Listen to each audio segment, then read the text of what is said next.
What is going on, guys? Jack here, and welcome to my Premier League predictions video. This is something I've wanted to do for a few years now, and finally I've gotten around to doing it. So today I'm going to be giving you my Premier League table prediction. You can see it off to the side of me. I'm also going to be throwing in my top goal scorers and assists.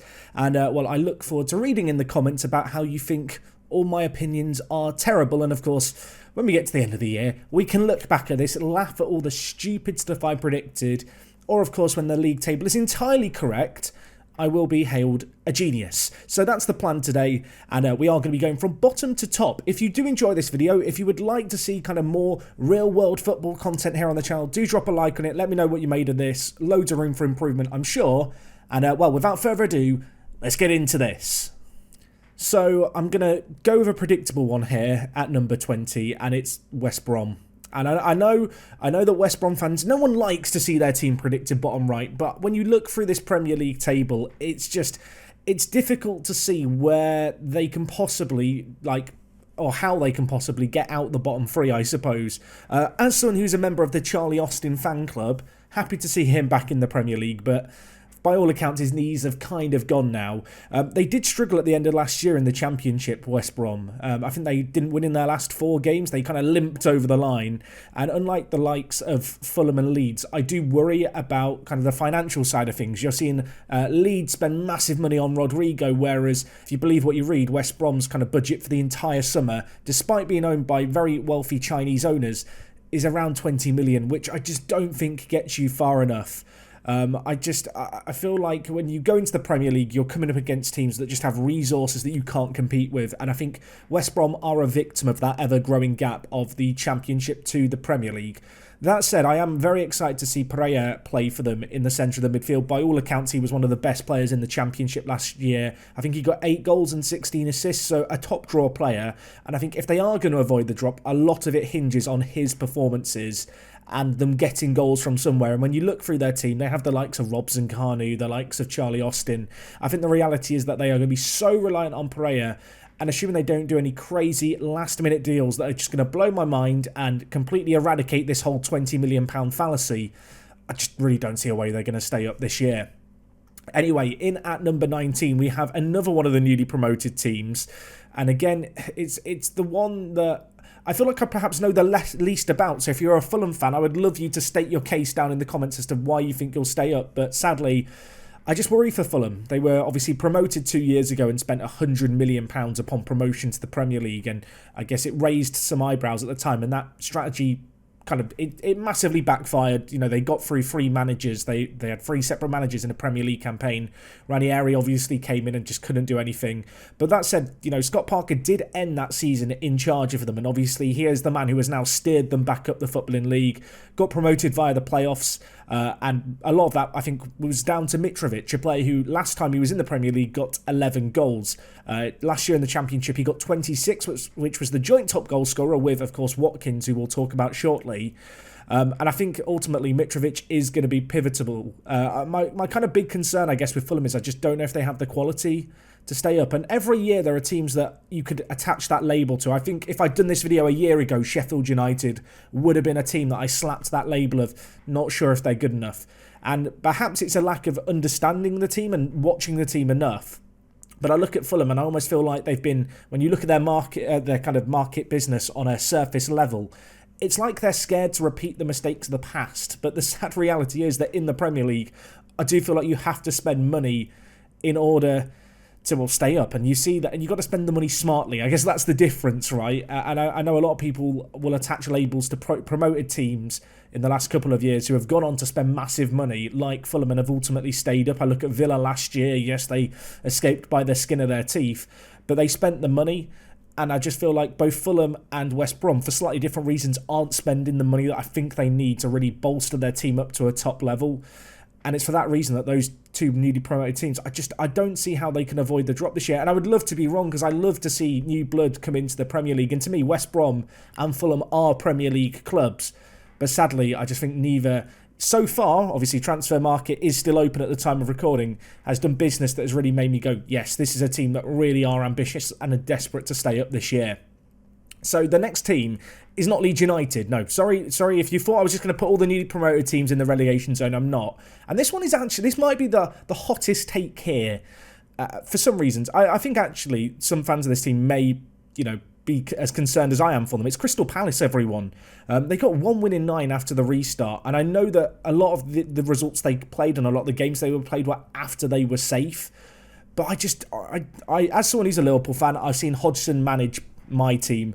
I look at Palace and I just feel like they've signed some new players. They've got Eze coming in, who's an incredible young talent who I'm really excited to see play in the Premier League. But I just don't feel like they have the quality, considering they are a team that have a pretty mid-table wage structure. I look at how they ended the season.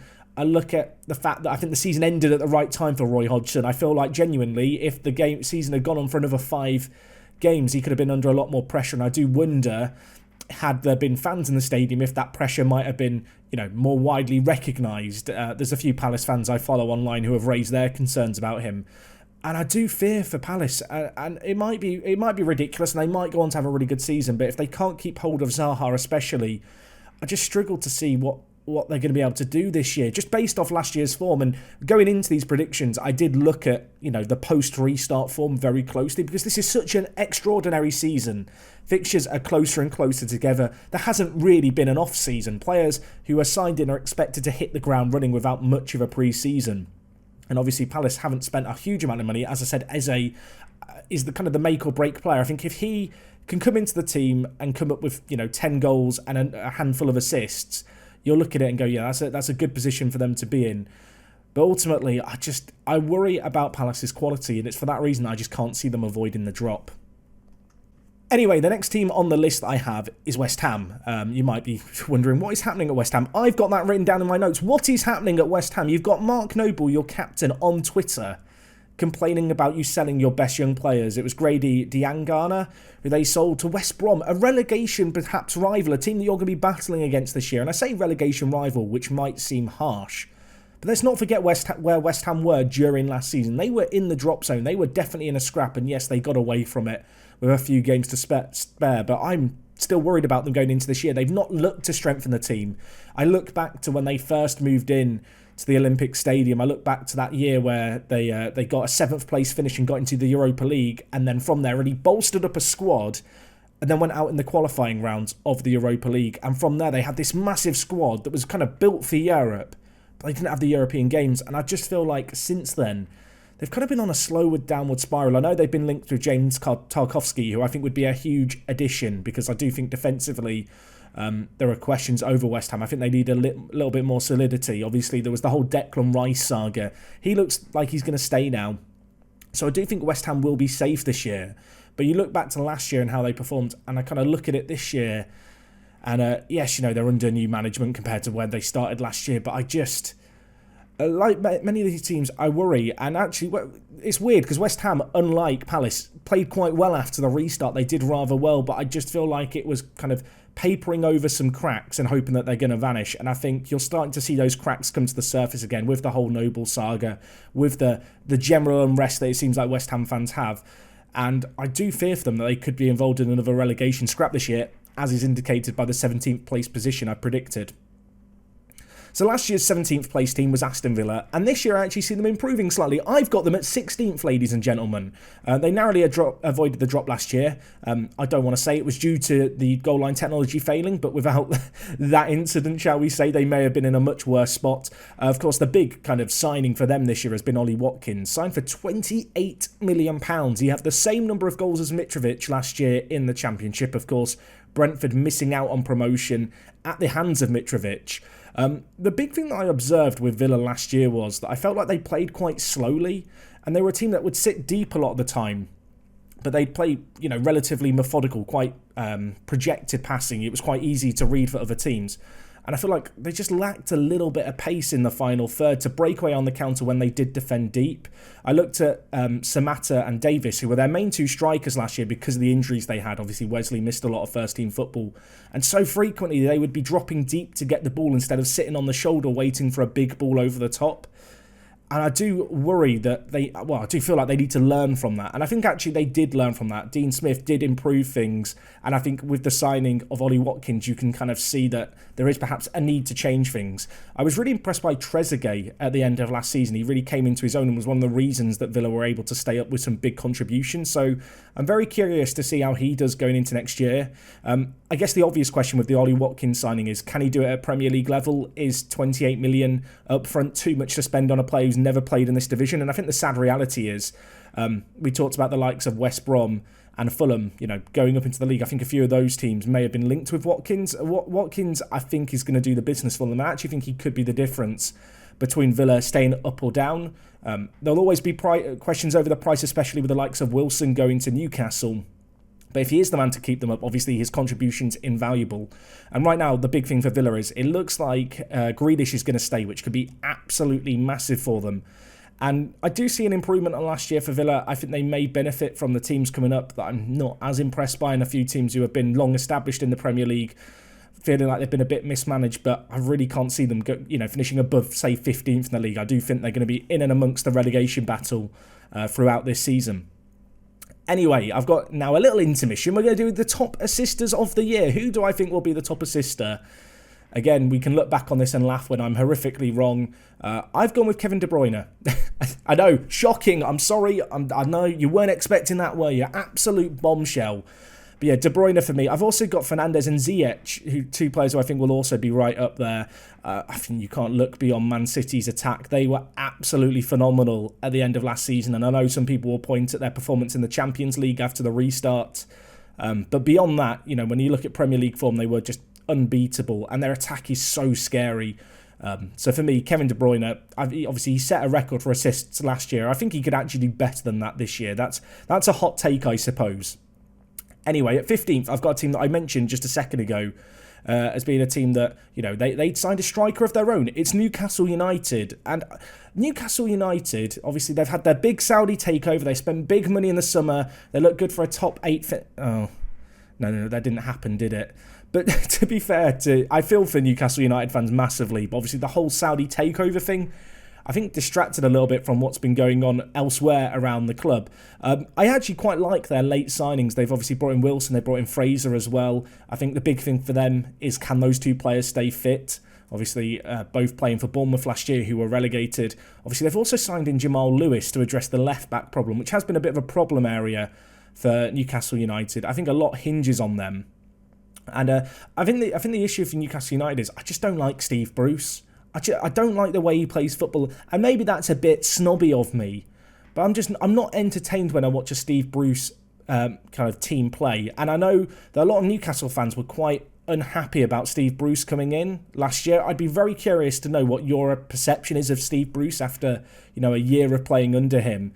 I think for me, actually, a lot of their season is going to hinge on a few players who came in the past few seasons and were tipped to do big things and didn't really do them just yet. I look at Saint Maximin as a player who's been super hot and super cold. He's quite inconsistent. Can he find a consistent level of performance? Because I think from a creative standpoint, I think a lot rests on him. And also Almiron, a player who, of course, was signed from Atalanta. I said Atalanta, not the Italian team, Atlanta United, the American MLS team, Jack. They've shown moments of brilliance, these two players, but I think they need to be doing it on a consistent basis. I don't think they're quite the players that Newcastle perhaps thought they were signing. I think you could almost imply and apply a similar thing to Joelinton as well, or Joelinton. Obviously came from Hoffenheim, was tipped to do big things, and really struggled in his first year. And I do wonder if these players struggled not because they aren't good enough for the Premier League, but because of how they're being forced to play within a Steve Bruce system. The reason I've got them at 15th is because I don't think they're going to be down right at the very bottom. I think they've got a good enough defence under Bruce because of the way that they play to just grind out points and get results. And I don't actually think they're going to be in much of a relegation battle. But at the same time, I struggle to see how you can really expect them to push on and achieve a top half finish realistically, just with the way that they play. And it's kind of a very safe way of playing, I guess, in the same way that Mike Ashley runs the club, just almost runs it as a business. Just keep it going at a nice steady level. That's almost what I feel like Bruce is doing right now. So yeah, as I said, I can't get them again above 15th. I would love to know how Newcastle United fans feel about kind of going into this season. Anyway, at 14th, we've got Brighton.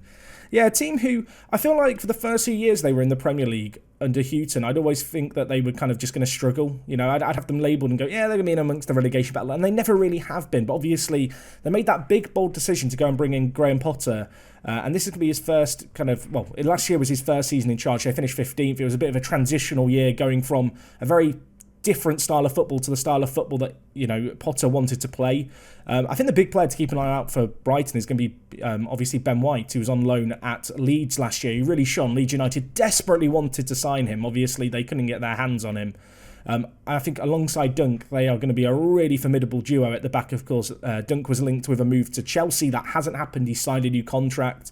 And also, as a Liverpool fan, Adam Lallana, hopefully playing some regular football. I will say that Potter does like to rotate things, especially, you know, in the final third. Obviously, they've lost a few long-term players who have been ever-present parts of the midfield, players like Moy. At the same time, when you look across their team as a whole, I think they've got quite a lot of quality. I think they're one of those teams that are greater than the sum of their parts. You know, as a collective, they are very, very good, and always seem to overperform. And actually, I was really impressed by them last year. They finished 15th last year. I don't think that gets enough credit, particularly because of how different the style of football was that they were playing. In terms of, you know, just a few players who I'm quite excited to see. I'm quite excited to see McAllister and Azarte play. Two kind of South American footballers who are, you know, in their early 20s, players who I think could really crack on if they're given an opportunity. Two players who, you know, you see a lot of fans at Brighton very excited by them. So curious to see if they can force their way into the first team and really be, you know, regulars. Anyway, at 13th, I've got a team that some may have expected to see higher, may have expected to see lower. I would love to know your predictions for the entire league down in the comments. I've got Leeds United at 13th. First and foremost, how great is it to have Leeds United back in the Premier League? I think they're just similar in a weird way to Fulham and West Brom. They are teams to me that I just associate with Premier League football, kind of growing up, getting a sticker album and having the Leeds United players in there. And I think also, not only do we get to see Leeds United, we get to see Bielsa in the Premier League, which I think is something that a lot of people have wanted to see for a long time. Obviously, he was. There's one very famous performance where he was manager of Bilbao against Manchester United, and I think that was one of the first times that English football fans were really exposed to what a Bielsa team could do. So, obviously, he's been there a couple of years at Leeds. It took them maybe a little bit longer than they want to come up, but I think actually those extra, the extra year of kind of missing out on promotion narrowly has really allowed them to build a much stronger unit. They spent £61 million this year. They've brought in Rodrigo, who seems to be maybe an alternative to Patrick Bamford. I know that Bamford got a bit of a reputation in the Championship last year for not finishing enough chances. Rodrigo himself, obviously, I think was linked with a Barcelona move last year, and that didn't come off. And in the most recent season, he didn't wow anyone. So for £27 million, a few question marks there, although Rodrigo can play a few different positions. That versatility is going to be useful. They couldn't re-sign Ben White, as I mentioned. Ben White was an ever-present part of their defence last year, playing for Brighton. So I think it's Robin Koch who's joined them from the Bundesliga. Big pressure on him to fill the Ben White boots, if you kind of believe what you read. It seems like he is kind of the like-for-like swap. Interestingly enough, just observations and stuff I've seen from Leeds United fans is Bielsa doesn't like to change his team selections much. And a lot of Leeds United fans are expecting the squad that got them promoted to really be given a chance this year, which, when you consider they spent £61 million, might feel a little bit bizarre, but the kind of way that I interpret that is the likes of Rodrigo, the likes of Koch are going to have to fight for a spot in the Bielsa system. Bielsa very much knows what he wants players to do. He works players very hard. And he's one of these people who, with the systems that he plays, he likes to funnel people into it quite gently and ease them in. So initially their start to the season is very tough for Leeds. So whilst you could look at it after 7 games and they might be down in the relegation zone, I think a lot of that is going to come down to their opening matches. They've got Liverpool away from home to start the year. I guess the good news is it's the first game of the year and it's probably one of the most difficult games you're going to play as a newly promoted team. I don't kind of worry about their opening form too much in terms of if they start poorly. A lot of it's going to come back down to how they bounce back and how they adapt, because I do actually think Leeds might start a little bit slowly, but I think they will eventually find their groove. The reason I've got them down in 13th is simply because I think in Bielsa they've got an exceptional coach who has a very good track record. And unlike, a few of the other teams we've talked about slightly further behind, they have spent money, Leeds. Now, whether or not that money is going to result in quality, I think whenever a player comes newly into the Premier League, there's always a few question marks there. So for the likes of Koch and Rodrigo, big signings really for their defence and attack. We're not really going to know exactly where they fit in terms of Premier League standards for a short while. But, as I said, excited to see Leeds back in the Premier League. I think they're going to do pretty well this year. I think they might get a few shock results. I'm saying this now. They'll probably now beat Liverpool tomorrow as I record this. And for that reason, I've got them down in 13th right now because I do think they will, spring a bit of a surprise without being a Sheffield United necessarily. Anyway, at 12th, I've got Burnley. Burnley are a really weird team. Do they know the season is starting? Do Burnley... I mean this seriously. Burnley fans, please let me know. Do your team know the season is starting? I mean, they've not signed anyone I don't think, yet. I'm pretty sure they haven't signed anyone yet, at least when I was doing my notes. They've got James Tarkowski, who's been linked with a move to West Ham. How much can they afford to sell him for? I don't think they can afford to sell him. I am predicting 12th for Burnley based on the fact that Tarkowski will stay, because Burnley, obviously such a defensive unit, they are a bit, not anti-football, but when you look at kind of Premier League teams, they are very in contrast, I suppose, to a lot of the bigger Premier League teams in the way that they approach things and the way they spend their money, yet they always do well, and for that reason it's hard not to have kind of a little soft spot for them. There's no business done yet. I know there was a lot of upset kind of Burnley fans, and I know Sean Dyche kind of kicked up a little bit of a fuss during kind of the restart of last season about the lack of kind of contracts being offered to players. A few players have gone, like Jeff Hendricks, which I think is a problem. That said, I am excited to see Dwight Neal hopefully continue his development at Burnley. He played, I think, every single league game last year. And I think Burnley are one of those teams where they're similar to Brighton. They always kind of seem to do better than what you'd expect from the players when you look at them individually. I do also think that Burnley's not a sexy footballing name, is it? And I think for that reason, a player who plays for Burnley doesn't get the same amount of respect and the same amount of appreciation as players from elsewhere. I'm surprised that McNeil hasn't been in the England shout even at under 21 level. I don't think he was included, which just seems mental. But at the same time, I expect Burnley to do Burnley things. Every year they overperform based on what they should when you just look at it from the outside in. And whilst I am concerned about the lack of transfers, I still see them getting 12th, which might seem mental. Some will agree, some will disagree. But what I will say is I desperately hope they do stay up this year, because I just enjoy having a Burnley in the Premier League. We need more Burnleys.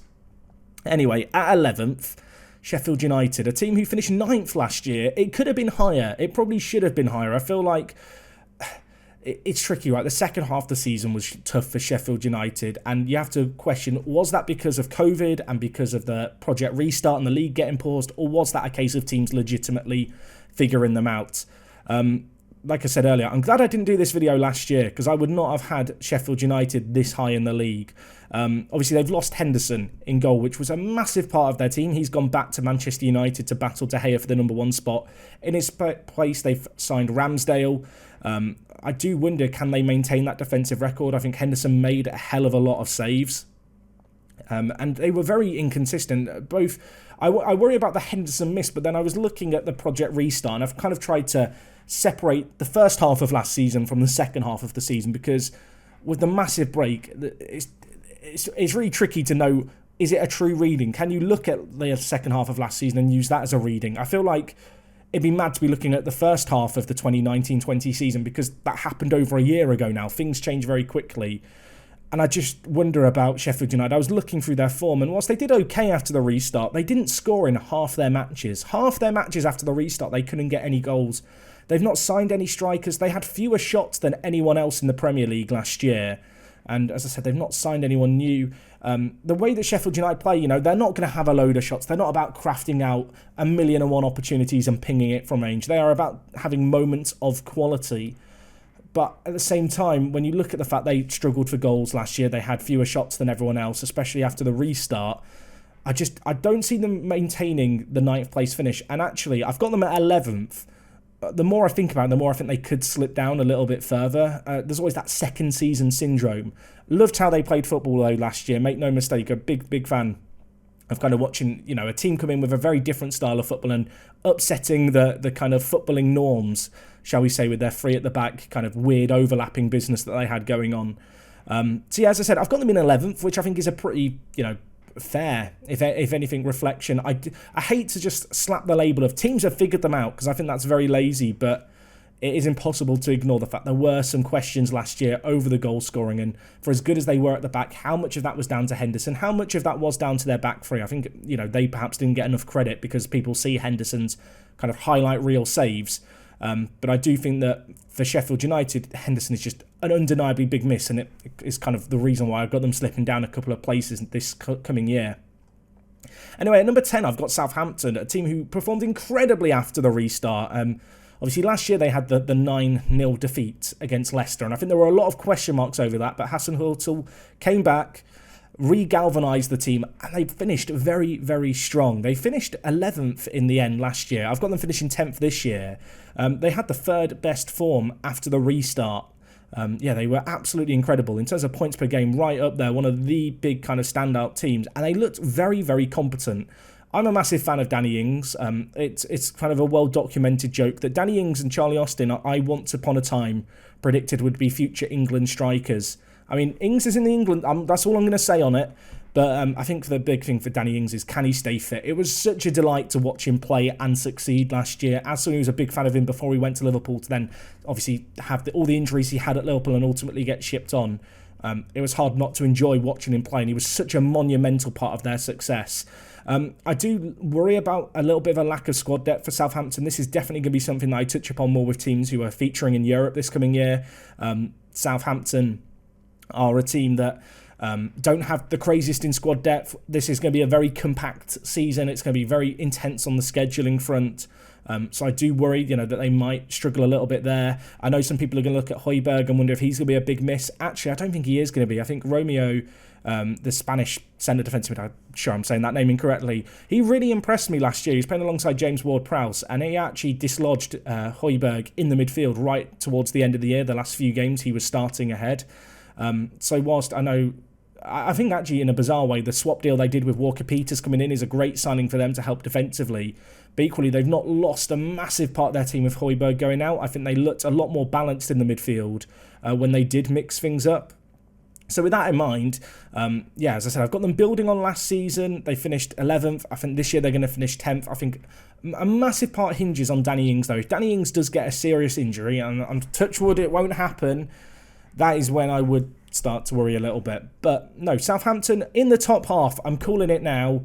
And well, another team who were in the top half last year, and I've got in the top half this year, and I talked about the squad depth thing, it's Leicester. Leicester at 9th, that is going to be potentially controversial. Don't worry, I've got more it's not the spiciest take you've ever seen, but Leicester last year finished 5th. But when you look at it, 5th, what an incredible season you'd think. But in context, they just missed out on such a great opportunity last year. So many teams just weren't really performing. They were right up there, 3rd and 4th place for so much of the season. And after the restart, it just didn't really click for them. They got 2 wins in 9 games. I think only the 3 relegated teams, Palace and Villa, had worse form than them after the restart. Obviously, both fullbacks were injured. Chilwell, one of such fullback, has now left the club. Obviously, questions about that. Pereira is going to miss the start of the season as well. So again, the 2 fullbacks that they were missing for the end of last year, where they struggled, again missing again. And I worry about their kind of squad depth. I felt like when I watched Leicester a lot of the time, they didn't have players who were going to come off the bench and have a real kind of game-changing impact. And even players who they signed like last year, like Jose Perez, just didn't I don't think have the desired impact that many Leicester fans would hope that they would have. And when you watched Rodgers play, it kind of felt like if Leicester were playing well, they'd play well, but if they were struggling in a game, there wasn't many times where they truly changed the game by bringing on someone who totally reinvigorated them. And I do worry that having finished 5th, having got into the Europa League, the scheduling is really going to catch up with them. The scheduling for some teams is absolutely nuts. The teams who are qualifying through the Europa League qualifiers are playing 3 games a week, I believe, at some points. Now, Leicester won't have that problem, but I do worry that, with the lack of squad depth, they're going to be struggling. That said, they are still in the transfer business. It's a bit weird. The last couple of seasons, the transfer window is closed before the Premier League season has started. That's not the case this year, and it's not going to be the case next year either. The teams have voted to change that. Obviously, they brought in, I think it's Timothy Castagne to play right back. Yeah, well, I say that. Apparently, he can play left mid and right mid. When I looked at it, he's been playing right midfielder or right wing back in a 3 at the back system previously. Kind of last season for Atalanta. So I'm curious at 20 million to see where he slots in. Do they see him playing at left back? Like, he has played left mid, but he is right footed. Is he the Chilwell replacement? It seems weird because they've got Pereira, who, yes, he's out injured, but by all accounts seems like a pretty solid right back. So I assume they're going to be playing him out of position. I'm hoping that Leicester are going to sign a few more players. As I said, I think the squad depth is a big issue for them. And at the moment, I've got them down at 9th. I think they are going to be just a team who are a victim of this compacted season and also the fact that they're in Europe. Anyway, at number 8, I've got Everton, who have a history of throwing money at mediocrity. That's a dig. You've written that very harshly, Jack, in your notes. It's weird, right? We look at the signings of Iwobi for 34 million, Sigurdsson for 44 million, Balassi for 26 million. I'm not a big fan of the Everton transfer business of recent seasons, but I am a fan of their transfer business this year. I quite like it. They've basically gone, you know what, this midfield is awful. It's not good enough. New kit, start again. Allen and Decore are just two players who I think together are going to be just so hard for teams to get through. They're not, the creative hubs of any team, but they are absolute workhorses. I've always been a fan of Decore playing for Watford. I always kind of wondered, what could he do surrounded by maybe slightly more quality, and I think we're going to get a chance to see that this year. And of course, the biggest of the big transfers potentially is James Rodriguez. I still don't know what to make of the James Rodriguez one. Of course, he's played under Ancelotti before, and when this move was announced, I went in and I was like, how did he perform under Ancelotti? Because similarly to Allen, who's also played under Carlo, Rodriguez played under him at Real Madrid, and he got 17 goals in his first season in 40 appearances. That's a crazy return for James Rodriguez, and I guess the lingering issue is that was 5 years ago. Is the James Rodriguez that, by all accounts, has kind of fallen off at Real Madrid, fallen off at Bayern Munich, is he going to be capable of coming into this Everton team and really making this team about him and, being perhaps the player that many Everton fans would have hoped that Sigurdsson was going to be? I'm going to put my neck out on the line and say I think he will be. I'm part of the James Rodriguez fan club, it turns out. So I'm very excited to see how they get on. And obviously, Ancelotti came in and really applied a new identity to the team. It's going to be his first full season in charge, and I'm quite keen to see what he's going to do. I think clearly he has a plan with the players that he's brought in, and I kind of expect Everton to maybe spend a little bit more money here and there, but right now, 40 million, the outlay for their new midfield, I think that was the glaring issue in their team. I think they've solved that now. The reason I've got them down in 8th is just because I've still got a few question marks over different positions. Defensively, they look questionable. Obviously, a few youngsters were given opportunities towards the end of the season. I think, obviously, Everton, they're going to be very focused on the league this year, but I do just think the Europa League spots are going to be slightly out of reach. Anyway, top goal scorer time. You can let me know your top goal scorer down below. I have got Timo Werner down as my top goal scorer. Yes, a player who scored 34 Bundesliga goals last year, and I know people always go in with a question mark over how's this guy gonna do. How's he gonna adapt to the Premier League? The different standard, a different quality. And I know someone's maybe going to be looking at some of my predictions going, Jack, you're picking all the obvious ones. The point in these predictions isn't to pick the most hipster assister or top goal scorer. I'm picking the player that I genuinely think has the most quality. I've got Werner up there. I think I've got in second place Aubameyang and in third place Mohamed Salah. I think the issue for Aubameyang is that he did so well last year, and while Arsenal are now playing regular European football, are going to be pretty strained. And well, shall we talk about number 7? Because it's quite a nice segue, because we're just talking about Aubameyang. And well, at number 7, I've got Arsenal. 7th. Please don't come for me, Arsenal. Let me explain. So, like Leicester, I just worry about the fixture scheduling for Arsenal. And I think it's ultimately going to hurt their league campaign, the fact they're not going to be able to play their strongest 11. I think they're going to have some issues of injuries, just issues with fatigue, playing the number of games they've had. But, as a big but, I think this could actually be one of the best seasons for Arsenal when fans will look back in a couple of years' time at this year, because with the sheer number of games they've got, Arteta is going to be forced to rotate the team. That there is absolutely no doubt. And I think this is going to be a great opportunity for the likes of Saka, Nketiah, Maitland-Niles, Reece Nelson, Willock, to get some really regular first-team football under their belt. These are, players who I think Arsenal fans have had really high hopes for a number of years. And under Arteta, we've seen Arsenal pivot to a situation where they are now giving these players very regular football. I was really surprised to see that Joe Willock made 21 Premier League appearances last year. That I didn't realise it was that high. And he's a player who I know a lot of Arsenal fans are quite excited about as a centre midfield prospect. And I think Arsenal fans have a really, a right to be excited about all these players. What I would say is Arteta really impressed me last year. I think the league form was a little bit kind of hit and miss, but that was a case of him finding his groove. But actually, when you look at the FA Cup final, when you look at the Community Shield, Arsenal have looked organised. Arteta looks like he's got a plan. He looks like he's building an identity.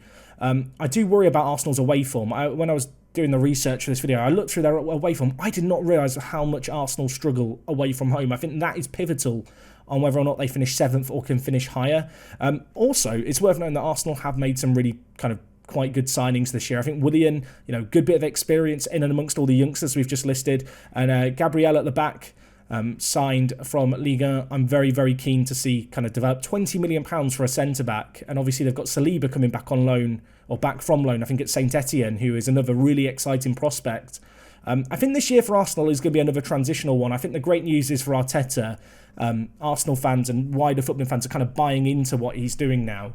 And I think this season, especially with just the sheer number of games they're going to have, is going to force what Arteta would probably have wanted to do anyway with rotating the team. So whilst they've got them down as 7th now, if a few of their youngsters can step up and have real breakthrough seasons, I'm looking at the likes of Saka, who ended the season very hot. They might finish higher. But based on what we've seen, based on the fixture congestion, right now, I've got them down at 7th. And Tottenham fans, you can't celebrate for too long, because I'm sure you've noticed you're higher than Arsenal in my estimations, but you're not a lot higher. I've got Tottenham at 6th, which might seem really harsh. And actually, of all the teams in this list, I think Tottenham could possibly finish a bit higher. They finished the season pretty strong, Tottenham. They had a load of issues with injuries last year. Son broke his arm. Kane was out for a very long time, although thanks to COVID, he was able to finish the season, of course.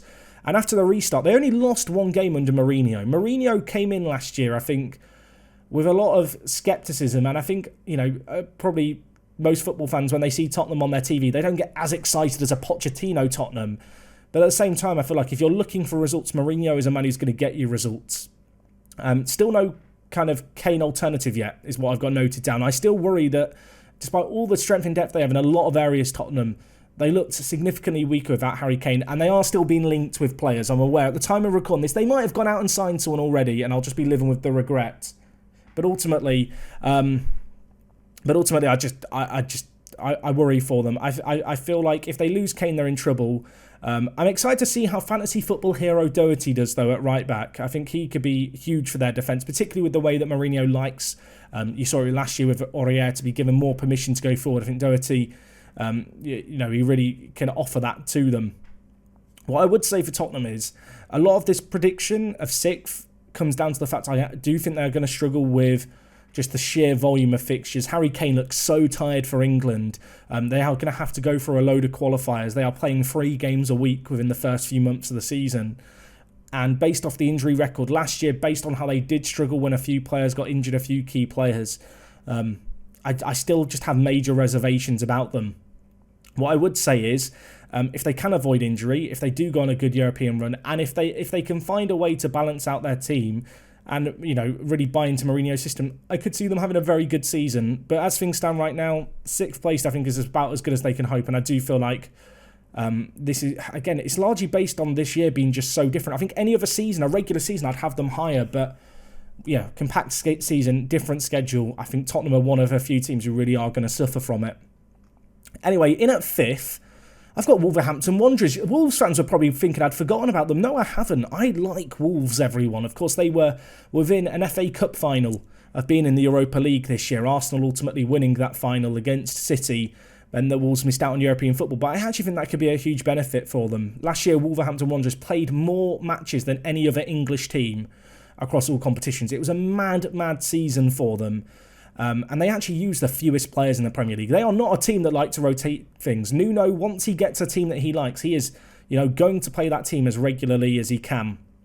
They've had back-to-back 7th place finishes as well. It'd be easy to look at Wolves finishing 7th and go, that's, first season up, they've hit the ground running, newly promoted team, spent a bit of money, they've done well. But they've done it twice now.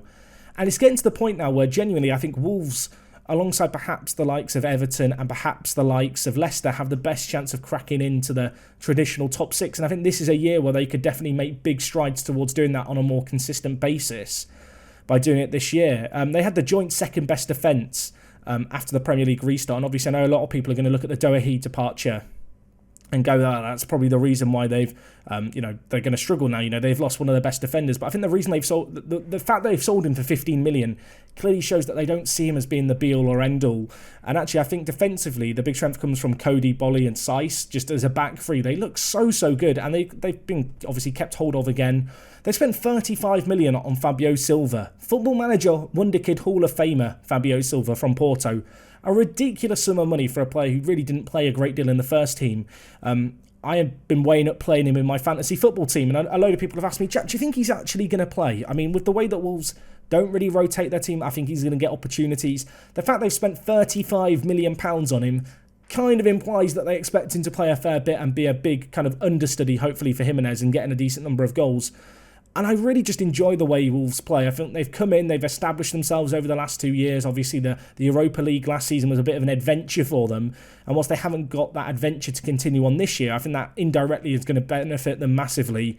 And with just how good they are defensively, the fact that they've signed a few good little additions without kind of totally rejuvenating the team can only mean they're going to go on to better things. Also, if you believe what you read, they're going to sign Alex Telles. I don't know what to make of it if they do then. If they sign Telles, I might say this now just really quietly, that they could be in top 4 reckoning. I've said it. Move on. Right, we're on to the top 4, everyone. We're on to the top 4. And, well, the 4 teams left, City, Liverpool, Chelsea and Manchester United. And in at number 4, I have got Manchester United.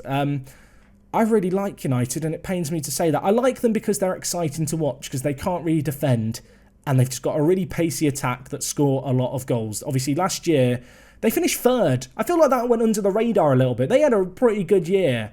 I think they were a bit in the shadow, perhaps, of Liverpool, and obviously a few teams who, were slightly surprise packages, like the likes of Sheffield United, and even Leicester to an extent. Ultimately, Bruno Fernandes came in, didn't he? And he changed things. He looks absolutely phenomenal, Bruno Fernandes. Signing, I think, a few other teams in amongst the upper Premier League teams are perhaps wondering why they didn't make a move for him sooner.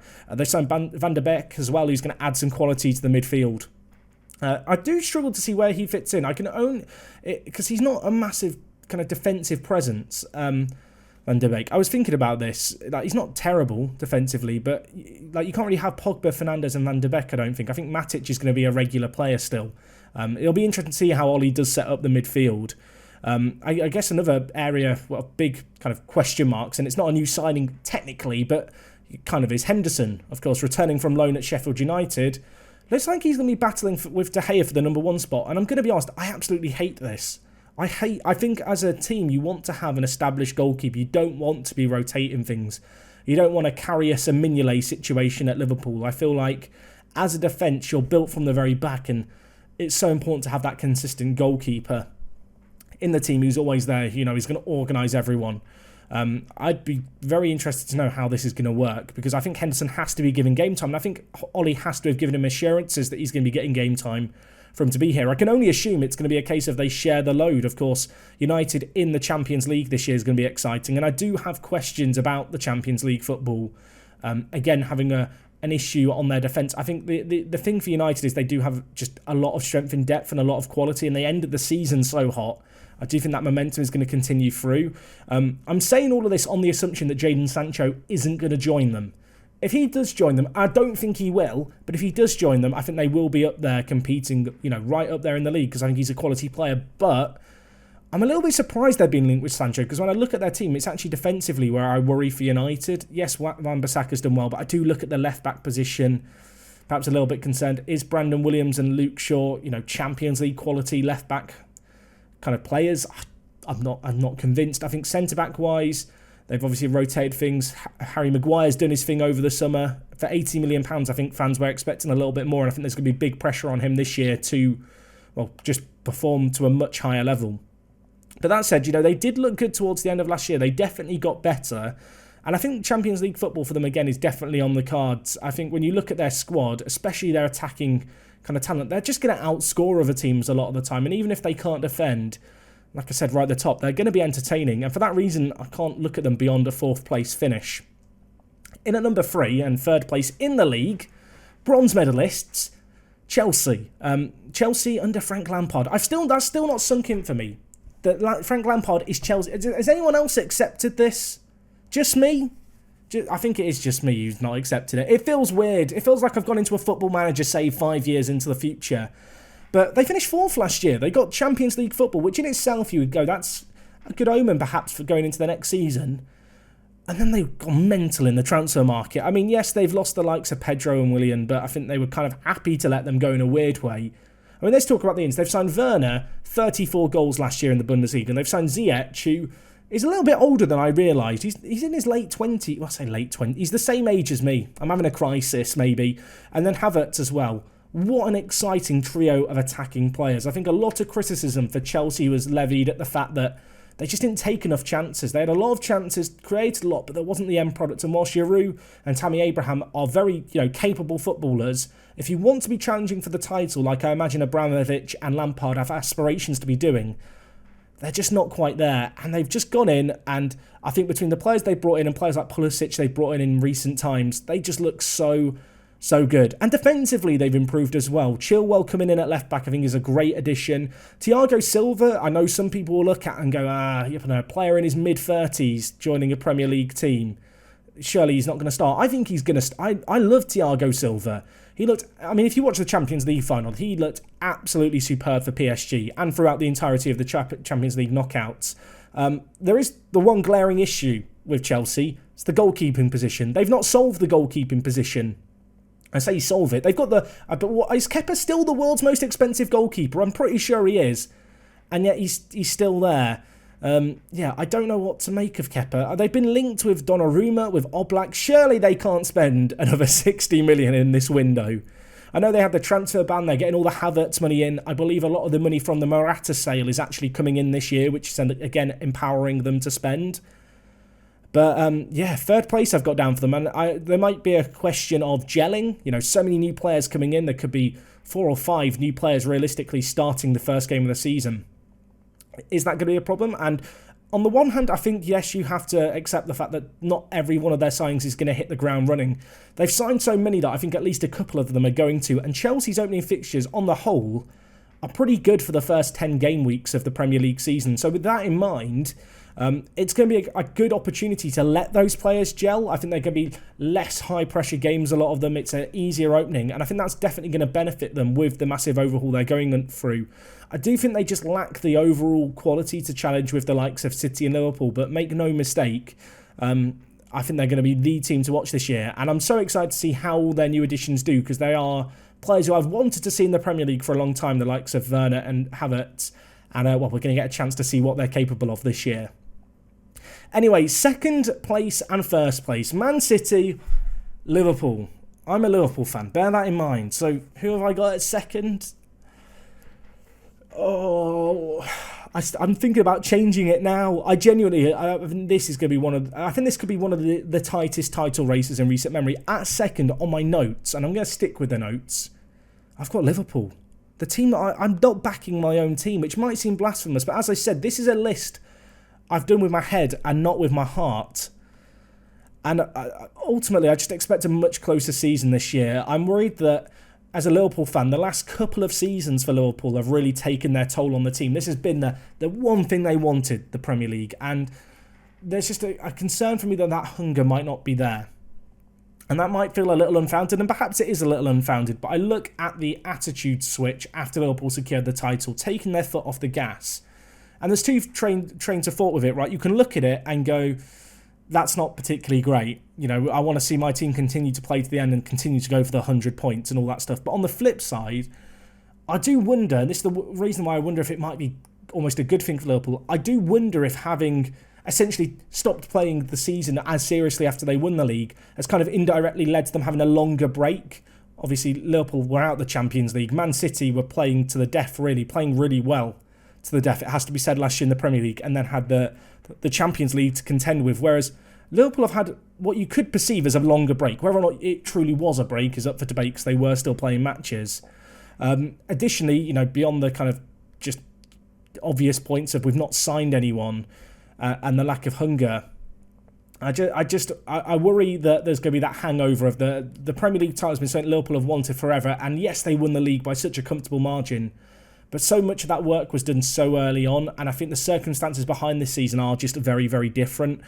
undeniably, I have concerns over Liverpool's transfer business. Is Thiago going to get done? At the moment, it's not done. The only deal that we have done is Tsimikas, the Greek left-back, which, to be fair, when you look at Liverpool's team, I'd say the left-back and the centre-back positions going into this summer were the only two positions where I had some question marks over squad depth. So to see one of those areas addressed is great. The fact that Liverpool aren't being linked with any centre-back makes me think that there's going to be a few youngsters who are given opportunities. Perhaps the likes of Sepp van der Berg will be brought into the team a little bit more. I want to see the continued development and continued first-team exposure of players like Neco Williams and Curtis Jones, just as a Liverpool fan from a very kind of selfish standpoint. And ultimately, I want to be wrong about this prediction. I want to see Liverpool come in and be hungry again. And I kind of expect them to be. And it's just the unknown quantity of it, I suppose. And the fact that I just wonder physically, was the tailing off last season a signal of the fact that Liverpool were very spent after a couple of very tough years of pushing Man City hard? Or was it just a case of the players, relaxing, not being complacent, but just kind of recognising the fact the job's done? I'm hoping it was more of the latter, although even then I'm not necessarily a massive fan of it. Ultimately, yeah, I expect a much closer season this year, and obviously Man City, I've got top of the league. This is a big season for Pep, though. Make no mistake, this is not clear-cut. As I said, these teams could be in either way, but my head just says Man City are too good. They ended the season incredibly. They got, in their last 10 games of the Premier League season, they scored 34 goals, and in 7 of the 8 wins they had, they scored, well, they won by 3 or more goals. Like, City were rampant, and yes, you could argue that the wind has been knocked out their sail by the game against Lyon, where debatably Pep got it wrong, but in some ways I wonder if that's going to spur them on. I don't want to say the humiliation of the way that Liverpool ran away from the league, but I think as far as City are concerned, it was a bit of a humiliation. When you spend as much money as they do year on year, they expect to be, within touching distance of the title. I think that's really going to reinvigorate them and give them a hunger. Obviously, this would be more clear-cut, I think, if they'd signed Messi, but that's not happening, so that's a bit of a relief. Also, I think the Laporte injury last year really wrecked them, to put it bluntly. Happened at such a critical point for them where they were still very much in title contention. Obviously, the centre-back position ever since Company left has always been... Well, there's always been a bit of a question mark over it. Even in the last few seasons, I think defensively, you look at the players they've brought in who haven't really solved the problem. Players like John Stones, for example, they've spent an obscene amount of money at the back. I do look at it and have, my own reservations. Obviously, Nathan Ake's come in. If you believe what you read, he isn't intended to be a starter. They're still looking to bring in potentially Koulibaly if they can from Napoli, but whether or not that deal gets done again kind of remains to be seen. It's a weird, obviously, as I mentioned, the past few Premier League seasons, the transfer window's been closed going into it. With just how weird this pre-season's been, there's a chance that teams could sign 2 or 3 players before the deadline's done, and my predictions are almost null and void at that point because things are so different. But ultimately, I just look at Man City, I look at the quality they've got, I look at how good De Bruyne was last year, I look at the fact that Aguero still seems pretty strong. You just can't ignore their attack. And even if there is question marks over their defence, I think if Laporte stays fit, if Ake can do the business, if he needs to play right centre-back, or if he is going to be that backup player that perhaps City lacked last year, I just can't see a way they don't win the league this season, unfortunately, as a Liverpool fan. But anyway, guys, that's going to wrap up this kind of preview video from me. As I said, something a little bit different, a bit more of a podcasty thing. Originally, I had wanted to get a few people on board to do kind of a more round table discussion, but who knows? Maybe if this video is popular, we'll do some more stuff. I have already got the idea of maybe doing a Premier League football kit tier list. If you would like to see that, or you have any other ideas for content you would like to see here on the channel, that is a little more real-world I guess, revolving. Let me know in the comments. This was fun, though. A bit of a one-man podcast for almost an hour. Not sure we'll be doing this each and every week, but as I said, it should be interesting to look back at this come the end of the year and realise how wrong I was. Or how right I was at the fact Liverpool have won the league again. That's certainly what I'm hoping for. Anyway, that is going to be all from me today. Thank you for getting to this point in the video. If you've got to the end, drop a like if you enjoyed. If you're new around here and you've stumbled across this, make sure to subscribe for more football and Football Manager content. And I'll see you guys next time. It is me, Jack, and I'll talk to you guys in a bit. I'm out.